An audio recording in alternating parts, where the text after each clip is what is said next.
they come and do that, of the vaccine for the independent living residents on the 2nd. We were not able to convince them to include this group, unfortunately. So we did try to do that.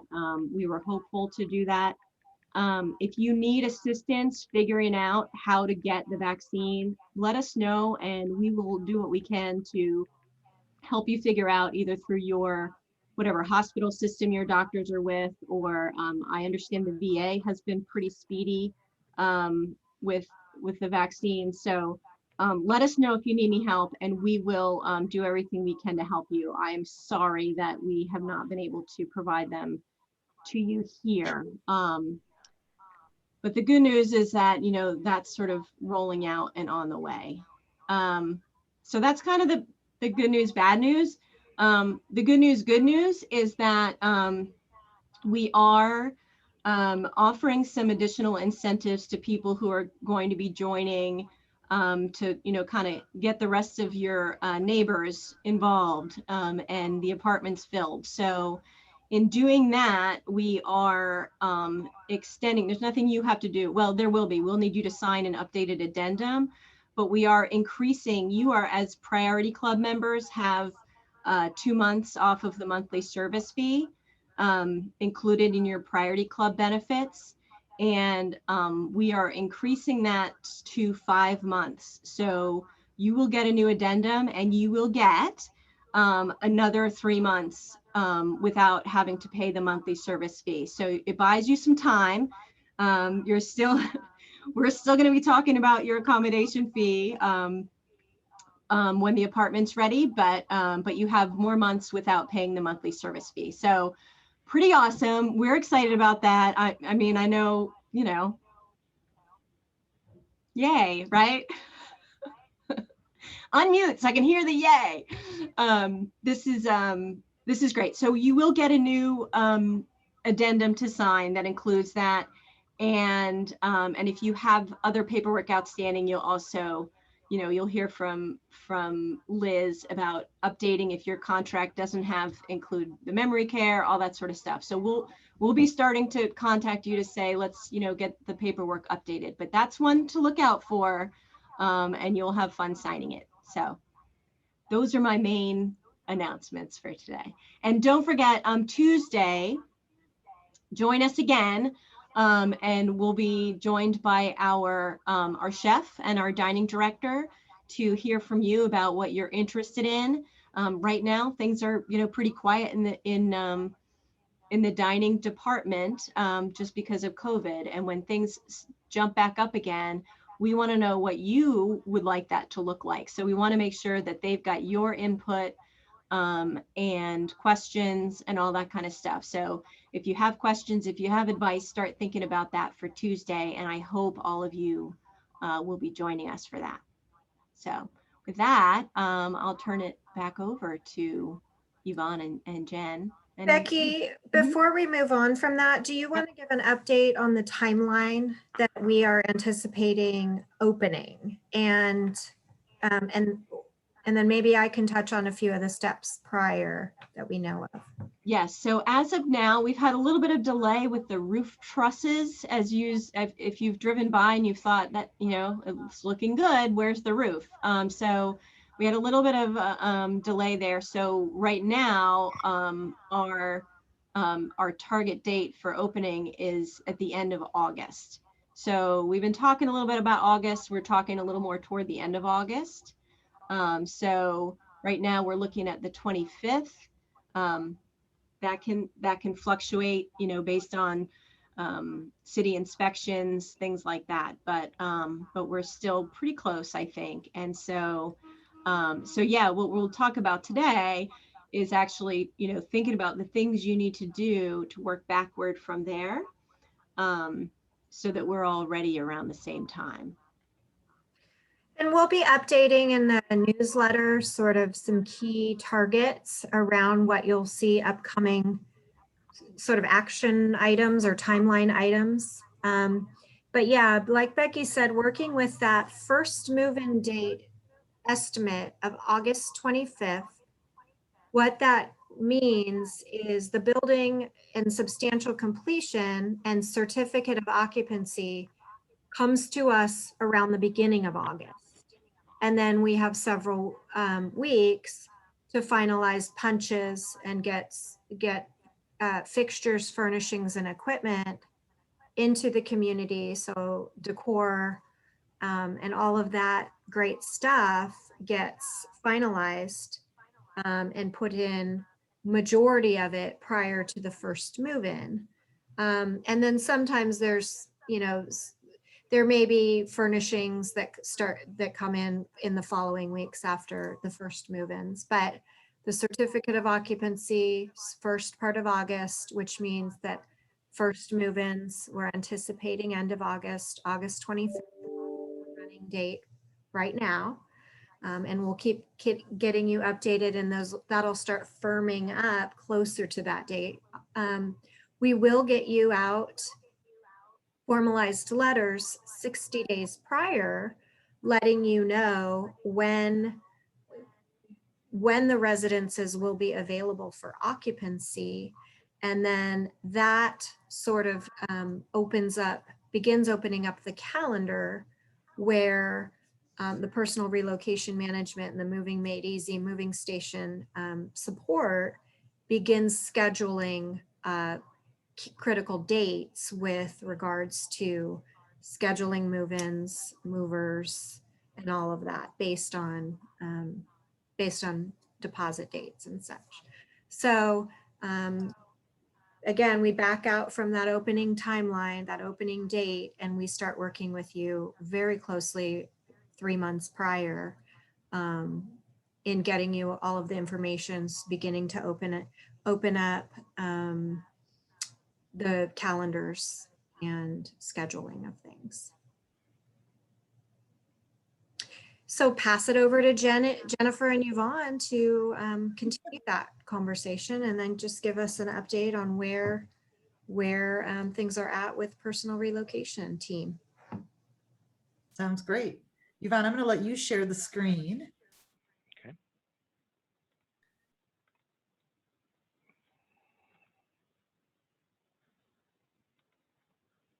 Second here.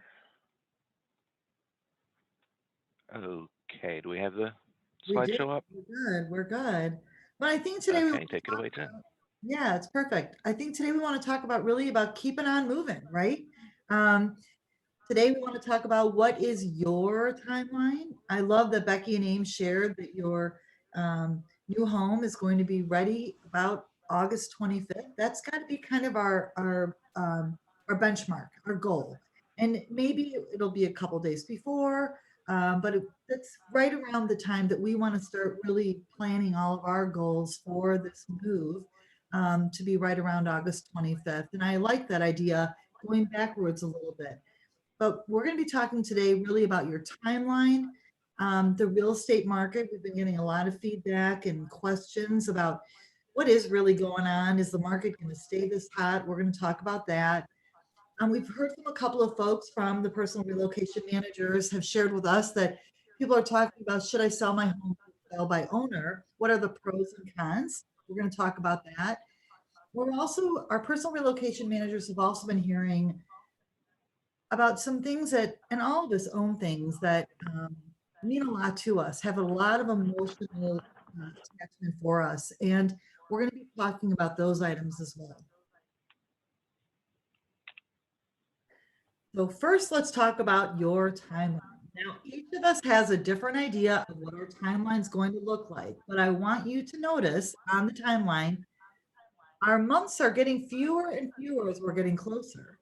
So today we're talking mostly about real estate, and I really encourage you, if you haven't already, talk to your personal relocation manager about, or made that decision when you're going to put your house on the market. Now is a good time to start laying out that foundation. Really start putting together your plan for your plan. If you were to put your house on the market today, and it were to sell tomorrow, that doesn't mean you have to move tomorrow. Your personal relocation manager can certainly work with the listing agent and the buyer's realtor to really coordinate what that that possession date would look like for the new buyer of your house. So something to really put top of mind for you. And we do have a very strong, hot real estate market. We're going to go into some real high level facts of what's going on. Your personal relocation manager can really help you understand what specifically is happening in your neighborhood. But I know a lot of us are thinking about spring market, and a couple days ago I was talking to somebody, and they said, when is spring market? Well, spring market in real estate varies on the realtor you're talking to. Myself, I am a realtor. I'm not practicing anymore, but I am still licensed, and I would tell you spring market is January 5th. Yet another realtor will tell you the real estate market for spring market begins on Super Bowl Sunday or the day after. So believe me, everybody's got a different idea of spring market, but what you do need to know is today, the day we're talking right now on Zoom, the real estate market is strong and hot, and homes are selling above list price. So that leads us into real estate January 2021. Again, it's a seller's market. That means that there are more buyers out there than there are homes on the market currently for sale. It is a seller's market. I don't know how long this is going to last. All the analysts are predicting it's going to be through at least the next couple of months, but nobody has a crystal ball to see what's really going to happen for the remainder of 2021. So really take that into consideration. Talk to your personal relocation manager. You do not have to sell your home through them. There's no obligation to work with them for your real estate. You are going to have to work with them when it comes time to scheduling your move date and scheduling your settlement date at the community, but at least pick their brain, get some opinions, maybe get some advice. It's free. Take advantage of it. Prices are up on average right now 9.8%. And that's a huge number. The average days on market are 66 days. And I want you to think about this, and I hear this a lot. What does happen if my home sells before I'm ready to move? I do not want to move twice. We get it. Your personal relocation manager is there to walk you through different options, alternatives, ways to work with your existing buyer in your transactions. You don't need to worry about your home sale later.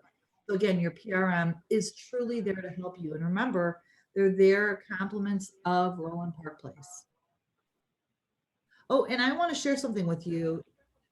Everybody's neighborhood's a little bit different when it comes to selling prices. So I was just giving you some real high level numbers, but each of your neighborhoods is going to be very different. You might see your sell above list price, I don't know, maybe 6%, 7%. And I know for others, they might see it only at 2%. It varies all over. So again, your personal relocation manager can certainly identify what it's looking like for sell above list prices. So I want to talk about what is for sale by owner, or FSBO. You've ever heard that term? FSBO means exactly that, for sale by owner. The pros, you're avoiding commission. You're not paying commission, and that is a huge pro. Cons, you have to market the property on your own. You're negotiating the contract on your own. Some people, I will share this, do bring in an attorney who's going to help on their behalf, but that is going to be up on you to really handle these negotiations and marketing. You're pricing your property on your own. In addition, you're truly coordinating everything to do with the buyer and the closing. So that means, will they get their mortgage? Have they gotten their mortgage? Are they following contract terms, etc.? Really, for sale by owners are a great way to go for some people, but for those that really don't want the work or that liability, I encourage you to employ the services of a full-time realtor. Realtors are amazing. They're there to truly be your expert, to guide you through this process. Your personal relocation manager can connect you with some great full-time realtors that have been successful in your neighborhood, but truly consider the results rather than the relationships when you're thinking about selling your house for sale by owner.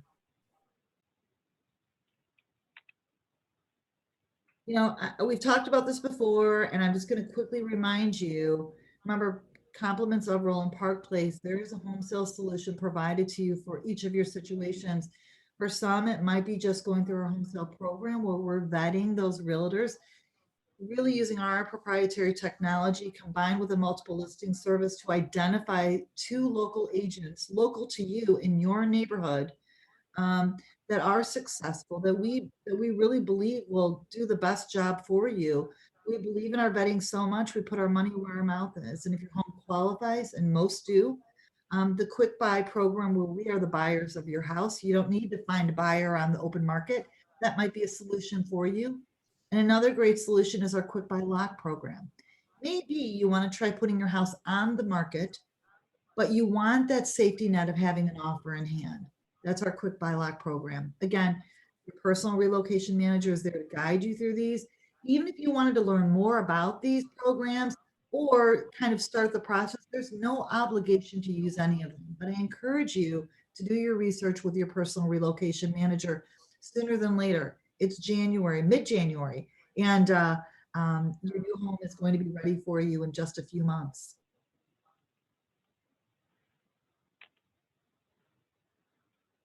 So I'm going to jump in on, Yes. Yvonne, I'm going to have you share maybe first a little bit more about memories. Okay. Well, we're going to talk a little bit about downsizing and parting with some things, making sure that when you move to Roland Park, you're taking what's going to be right for you in your new space, sort of right sizing, because most of you, I think, are going to be moving into a at least slightly smaller home than what you're currently in, and you're probably realizing that you can't take everything with you. I mean, how many of you, just show of hands real quick, have stuff? We all have stuff, and we all have reasons for having it. There are things that we do get an emotional attachment to. That there are probably things, if you've started downsizing, great, but there are probably areas that you're kind of avoiding because you're not ready to make decisions about some of those really special items. So, talking about family heirlooms, for example, things that have a story that means something. Maybe you inherited them from your mother or your grandfather or your spinster aunt or somebody in your family brought this item. There's a story behind it, and now you are the guardian of that particular piece of your family history, and you know that you want to pass it on to someone else. You can set it aside for a family member. You can divvy it out among your family as suits you. When you give it to them, make sure you tell them the story. You make sure they understand why this particular item is of value and why you're giving it to them so that they can appreciate the history and the lore that is behind the item. You can wrap it in, something else that's also special, or if you just need to get through your tea towel collection, take one of the nice clean ones, wrap it in that and give it to them, or you can just go to the Dollar Tree and get some inexpensive gift bags and put it in there to pass it on. But with the heirlooms, and I'm talking about things that have that individual story, not necessarily the other things you've accrued. We'll talk about that a little bit later. But those things that really have a story, a history that you want to protect and safeguard and pass on to the next generation, those special items, we really want to make sure we're taking thought, who am I giving this to? What is the story that I'm going to tell them so that they understand how important it is, knowing that there's no one person you can give it all to because not all of them, there's probably not going to be a strong demand for every story by one person in the next generation. Another thing that you can do for some of these treasures that you're going to part with, but it aches to let it go. And I think we all have that item that we're looking at, like, I know I can't take it with me, but gosh, I don't want to let it go. You can take photographs of some of these treasured items and put them in a digital photo frame. It doesn't have to be the one on the screen here. There are lots of different digital photo frame designs. So you can find one that suits your aesthetic tastes. And you can set it so that the pictures of these items, of these photos, of these memories rotate. And so you can look at the photo frame and be reminded of whatever stories you've attached to the items or the photographs that you're including in this collection. That will also help you save up space without necessarily taking away the memories from you. There are also special items that you can repurpose for your new home at Roland Park Place. Um, there's a family that we worked with in Dallas, Texas. He was in the military. That was his career, and it meant a lot to him. That was very important to him. His Foot Locker from his early Army days was kind of where he kept his stuff. It was his just that piece of him that he wasn't ready to let go of. And so what we did was he found a nice, like, clear glass top that he could put on it. He repurposed it to serve as a coffee table. So he still had that Foot Locker, but he was using it in a new way. They were able to use the inside of the Foot Locker and put extra Afghans and blankets in there so that when it got chillier, they could just open it up real quick, pull out a couple blankets, and it was serving a purpose while at the same time being there, being present for him.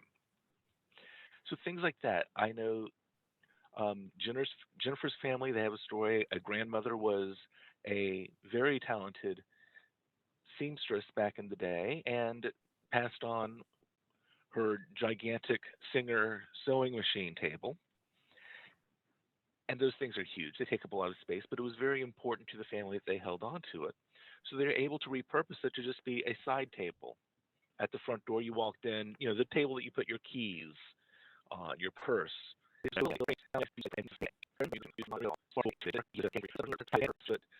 focus on those things that are sparking joy, because those are the treasures. If it doesn't spark joy, if it's not that important to you, then don't invest a lot of time and energy wondering what to do with it. The stuff that you aren't as happy with is easier to part from. So don't get bogged down in that. Focus on what sparks joy. The Ohio rule. Ohio stands for only handle it once. So when you're going through your items, the idea is to only handle it once. You pick it up, you look at it, and you decide, am I keeping it? Am I gifting it? Am I donating it? Am I throwing it out because it melted in the dishwasher 4 years ago and I just never got around to throwing it away then? Make that decision in the moment. Don't put it aside. Don't say, I'll come back to this later. Because if you start I'll come back to it later pile, you'll start putting everything in that I'll come back to it later pile, and you won't actually make any forward progress. So make the decision once, this is what I'm going to do, and move on. And if you're not sure whether or not you want to keep it, you probably don't need it that badly. If you don't have an immediate reaction, I'm definitely keeping this, then you probably don't need to keep it. And then the 80-20 rule. This is one that it takes me a minute to wrap my mind around it each time. But 80% of the time, you're only using 20% of your stuff. So I'm going to say that again. 80% of the time, you're going back to the same 20% of your things. You have your go-to spatula. You have your go-to coats or sweaters or apparel. You have the things that you go to most of the time when you need them. And then you have all the spares that you don't need so much. 20% of your stuff is what you're going to most of the time. So think about it that way as well. And if it's something that you only pull out once or twice a year for whatever purpose, maybe it's time to let it go and give yourself that space back. Not just the space that the item takes up, but that space in your life. Part of this is not just getting ready to move into a new space at Roland Park. It's also about the life space, being less burdened by some of the things that you've been holding on to for the past 20, 30, 40, 50 years. Relieving yourself of that excess baggage. And you can sort things into 3 piles. The things that you're going to keep, that's different, but the things that you're not going to keep. Okay, is this something that is still useful that I can donate? There are lots of charities that are out there to support various victims of natural disaster or other circumstance that can really value some of the household goods, some of the kitchen appliances in a way that no one else really can. If you've lost everything, those little things, the extra bowls, the wooden spoons that you have more than enough of, are really valuable to someone who can get them and start to rebuild their life in that inexpensive way. Disposing, this comes back to the spatula that melted in the dishwasher 4 years ago and you never threw it out. You know it's not going to do anyone any good. It's not going to do you any good. It doesn't have a value likely to you or anyone else. It's okay to say it's time to throw this away. And then the gift items, those things that you want to pass on to someone else, maybe it's a friend, maybe it's a relative, someone who you believe can appreciate having whatever it is. Maybe you have a relative who is about to graduate from high school or college and set out on his or her own. They would love some, forgive the term, but starter household goods, things that they can use to start building their new life and their future with. This is a big one. Stop shopping. The time to stop shopping is now. And it's not forever. But until you move to Roland Park, please do not shop if you can, in any way, shape, or form, avoid it. Because anything you buy now, you're going to have to make a decision about before you move. If you buy it now, you're going to have to move it in the next 7 or 8 months. So try not to give yourself that burden. If you absolutely must go out and buy something, then something else, when you bring it home, something else needs to go out of your home. So if you see a tea towel set at, a home goods store that you just have to have because it has penguins on it and you love everything with penguins, you can buy it, but when you get home, another set of tea towels that you aren't using so much anymore needs to leave.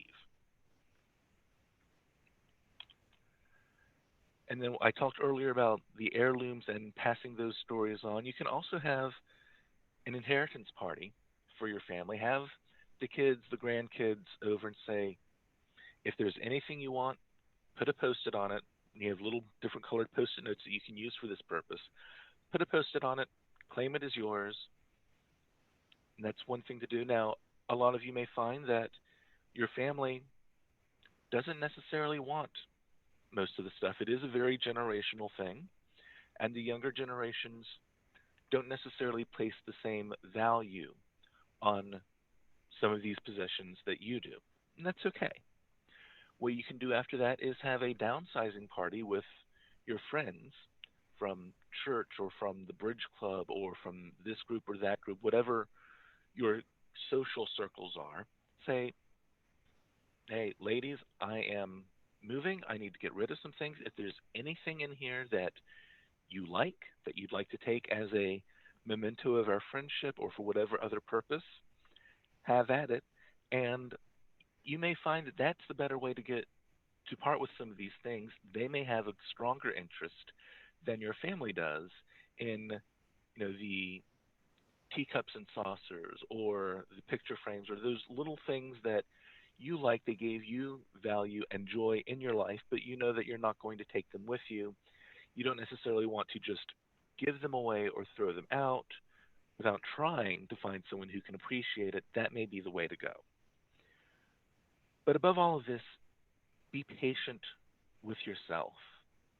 It's very easy to become discouraged when things aren't moving as smoothly or as quickly as you want them to. But keep in mind, if you've been in your home for 30, 40, 50 years, you did not fill it in a day or even 2 days. This is a lifetime that you've spent filling out your home.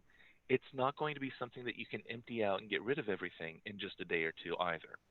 So give yourself time, be patient. If it's not moving as quickly as you would like, that's okay, but keep working at it.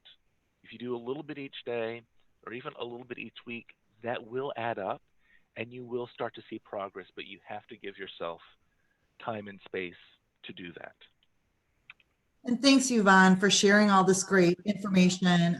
I know, and we really went through things that you've heard before because we're going on feedback we're hearing from your personal relocation manager. And we thought it was important to share with all of you. So thank you for those of you that have heard it before, didn't need to hear it. Thanks for being patient. But for those of you that it helped, we're happy to share it with you. You know, final tips, your personal relocation manager is there to help you. You really need to start focusing on your real estate. Even if your house isn't downsized, you're not ready to go, at least start getting some information from local realtors, your personal relocation manager, to truly help you with really identifying when to put your home on the market, what it's going to sell for, et cetera. But you've got to start focusing on that. Jennifer, is there any insights that you can provide on the local market and how that's doing? If there's a difference between the more of the local Baltimore market than any national trends? Yeah, absolutely. The local Baltimore market's about 3.5% above list is what they're seeing homes selling for when they're priced properly, when they go on the market. When they're not priced properly, we're seeing that they're selling slightly under list. So it's very important. You have a savvy buyer out there right now who has access to the internet. They are really doing some great research behind the scenes, and they know when your house isn't priced properly. So pricing right now is very important if you want to see any kind of offer above list. We're also seeing in the local Baltimore market that the buyers, because there's such a limited inventory of homes to choose from, are being more flexible with any kind of closing or possession terms. Why is this important for you? It's important because in many cases, you're going to find the buyer is going to allow you to stay in your house until your new home is ready at Roland Park. So these are really important things to talk about and really start coming up with some ideas. But again, if you haven't started downsizing, you're not done downsizing, don't worry about it. Start focusing on real estate right now. We've got folks in every way, shape, and form that are here to help you with any kind of downsizing needs you might have. But right now you need to focus on your house and on the real estate portion. Great question, Ames. Thank you. Does anybody have any questions for us today?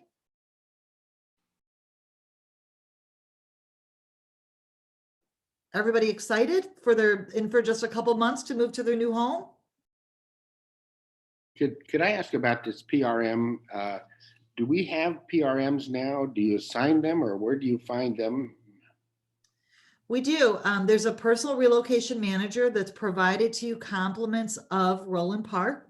And we definitely will be sure that your personal relocation manager reaches out to you on Monday, if that's all right with you. Just to reiterate, your personal relocation manager is every single one of you all have been assigned a personal relocation manager. That's goal is to walk you through the steps and the vendors that you need in order to get from point A to point B over the next 8 months. And so whether that be downsizing, whether that be a real estate agent, whether that be the moving van lines that you hire, the personal relocation manager is responsible for, hand-holding that process with you. And also a key and critical part that they begin doing 60 days out is actually scheduling the slots with the moving companies and with you and your families on when you'll arrive with your things and the routes you'll take from getting from the van line to your residence. So it's And Mr. Z. And Mr. Dan Kurt, your PRM is Dan Roberts. I'll make sure Dan gives you a call on Monday. Okay, thank you. Can you hear me now? Am I unmuted? No, you can't hear me. Yes, we can. I heard you. I just wasn't sure who we were looking at. There we go, Ms. Laidlaw. Yeah, okay. Back when you talked about selling your own house and there were so many cons, I've been looking into this a little bit because somebody knocked on my door and said, I want to buy your house. Yeah. Is it possible to split the commission in a way that you don't pay the broker for marketing, Mhm. but you can still get for a price all the other services that a broker provides? Absolutely. And that's a great question. Yes.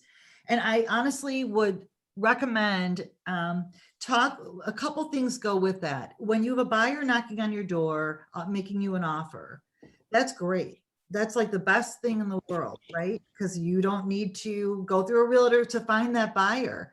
But the one thing you want to make sure is that your home, that offer is a fair offer, that it's as much money as you want to get from the sale of your home.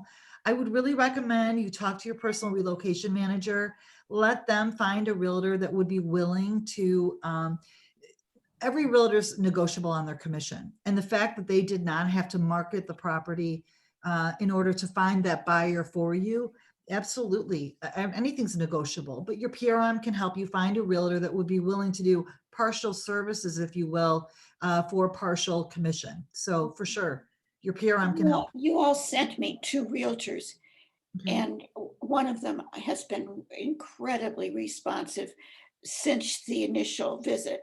Excellent. And she's answered all kinds of questions that I would like to continue to have her to work with. But I don't know about asking her to split the commission, or I And don't. that's why your PRM is there. Your personal relocation manager is there to to have those uncomfortable conversations for you on your behalf. And it The doesn't, personal relocation manager is the lady in Chicago. that's correct. And Well, she thinks it's really important to have a broker. I agree with her. I agree 100%. But I talked with her about knocking on the door, and she said, well, she doesn't advise it.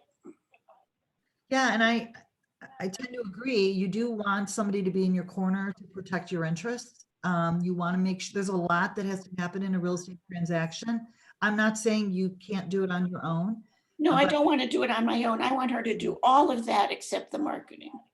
Yeah, so if you've got the buyer, I think